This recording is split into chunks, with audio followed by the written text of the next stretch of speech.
नमस्कार साथियों, स्वागत है आप सभी का आपके अपने चैनल ट्रेड सोल्यूशन पर। दोस्तों, बिहार शिक्षक भर्ती बीपीएससी टीआरई 3.0 को लेकर के काफ़ी ही बड़ी खबर निकल करके आ रही है। कितनी वैकेंसीज होगी, कितनी आपको 1 to 5 में, कितनी 6 to 8 में, कितनी 9 to 10 में, कितनी 10+2 में आपको वैकेंसीज आने वाली है, इसके बारे में साथ साथ हम लोग बात करें तो इस बार आपको अभ्यर्थियों की संख्या भी काफ़ी ही आपको अधिक रहने वाली है। और मैं बता दूं कि सीटेट अपीयरिंग को भी आपको जो जनवरी में एग्जाम हुआ उसको भी आपको मौका मिलने वाला है।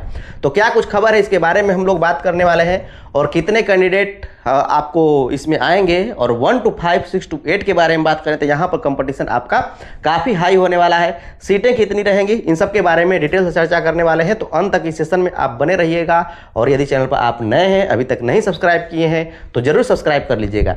चलिए बिना विलंब के आज सेशन को हम लोग शुरू करते हैं। जैसा कि आप देख सकते हैं कि यहाँ पर कहा गया है कि CTET 15 से 17 तक आएगा आपको रिजल्ट। जो CTET का रिजल्ट है दोस्तों, 15 से 17 तक आपको आ जाने की पूरी संभावना है। तो जो भी अपीयरिंग कैंडिडेट है, इनको आपको बात करें कि इस परीक्षा में आपको बैठने का भी मौका भी उतना ही आपको प्रबल होने वाला है जितना जल्दी आपको रिजल्ट आ जाएगा। और रिजल्ट के बारे में बात कही गई है कि 15 से 17 तक आपका रिजल्ट आ जाने की आपको संभावना है। तो निश्चित रूप से अपीयरिंग जो सीटेट वाले हैं, ये आपको उस डेट तक आपको यहाँ पर बात करें कि ये फॉर्म भर सकते हैं, क्योंकि लास्ट फॉर्म की तिथि जो आपको कही गई है ये आपको 25 रहने वाली है।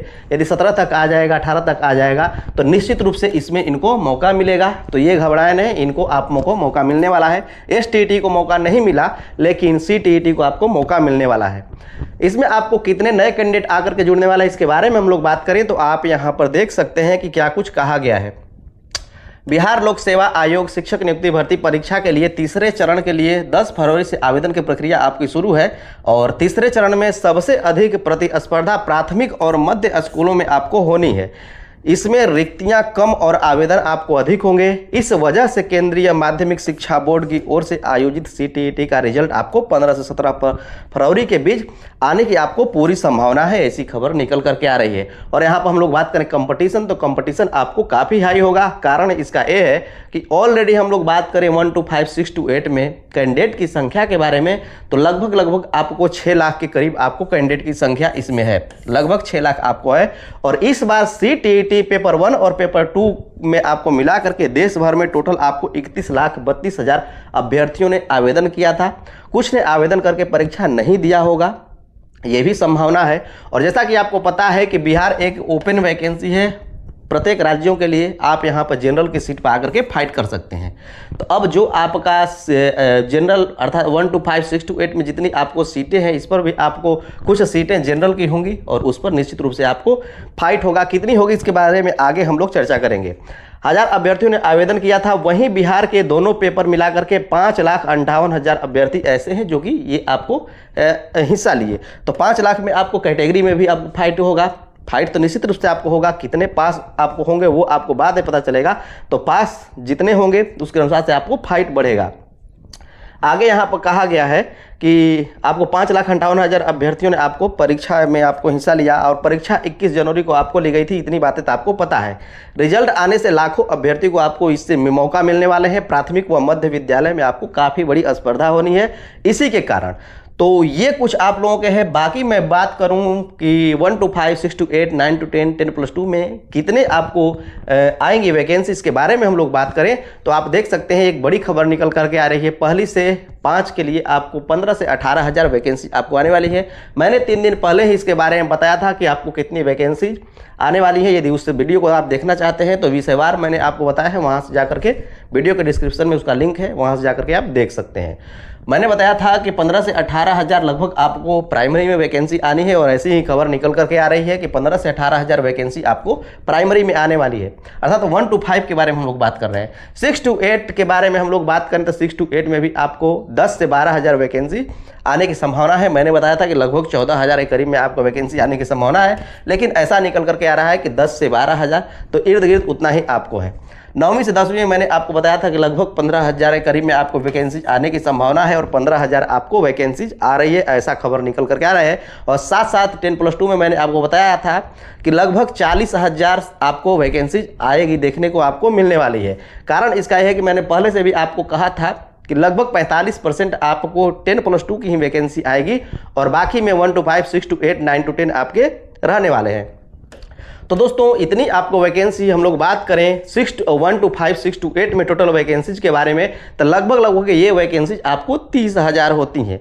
अब 30,000 टोटल आपको वैकेंसीज है, इसमें जनरल की सीट पर इतना तगड़ा आपको फाइट होगा कि आप समझिए नहीं, क्योंकि आपको पता होगा कि जो आरक्षण है ये भी अब आपको नया आरक्षण लागू हो चुका है बिहार में, और इसके तहत 75% पर आपको बिहार के कैंडिडेट आपको रहने वाले हैं। ये आपको 100% है कि 75% पर बिहार के ही रहेंगे, बाकी बचे 25% में अदर स्टेट भी आएगा, और बिहार के भी जो जनरल में फाइट करने वाले कैंडिडेट हैं ये आपको रहने वाले हैं। तो आप समझ सकते हैं कि इस 25% पर कितना फाइट होगा।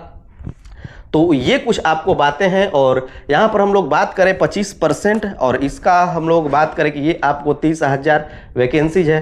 30,000 के 25% का यहाँ पर हम लोग बात करें तो आप समझ सकते हैं कितनी कम वैकेंसी और कितना आपको फाइट होगा। और कौन नहीं चाहेगा बहती गंगा में हाथ धोना, क्योंकि बिहार में सबको मौका है, तो सभी लोग चाहेंगे कि हम यहाँ पर हिस्सा लें। DSSP में 5,000 वैकेंसी है, उसमें पूरे देश के लोग भरते हैं, तो बिहार में क्यों नहीं भरेंगे, जरूर भरेंगे, क्योंकि यहाँ पर उससे तो अधिक ही वैकेंसी है जनरल में। चलिए हम लोग आगे देखते हैं क्या कुछ खबर निकल करके आ रही है। यहाँ पर आप देख सकते हैं कहा गया है जो 2 बार आपको शामिल हो चुके हैं वे सोच समझ करके आवेदन करें। जैसा कि आपको पता है कि जो इसकी आपको अपेयर होने के बारे में हम लोग बात करें BPSC TRE में, आपको 3 मौके हैं। अब 3 मौके में जिसका 2 मौका ऑलरेडी पहले ही TRE 1 TRE 2 में समाप्त हो चुका है, उनके लिए टेंशन वाली तो बात है ही कि एक ही चांस बचे हैं, मौका आप लें इसमें हिस्सा या न लें। तो मैं तो कहूँगा यदि आपकी तैयारी बेहतर है तो ये वैकेंसी कम नहीं है, ठीक है, ये वैकेंसी बिल्कुल भी कम नहीं है।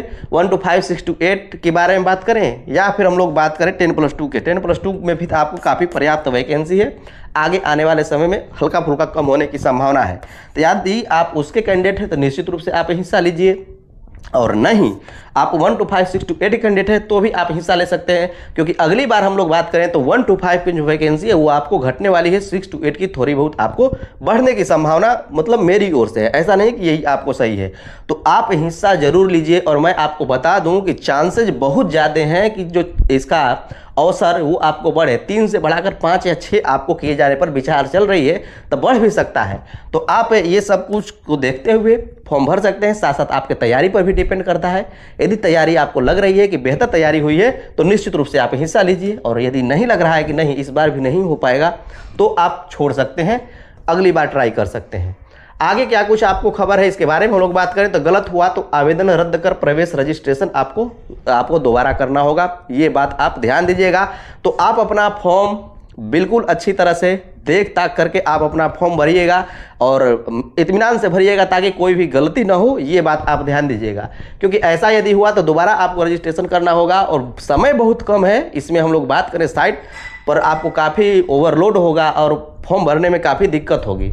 तो आप एक ही बार में भरें और पूरी तरह बिल्कुल अच्छा से भरें, वो चाहे आप अपना फ़ोटो अपलोड करने के बारे में हो, या फिर नाम पता के बारे में हो, या फिर डॉक्यूमेंट अपलोड करने के बारे में हो, ये सब कुछ आपको क्लियर होने चाहिए, और जो जानकार हो उसी से आप अपना फॉर्म भरवाएं।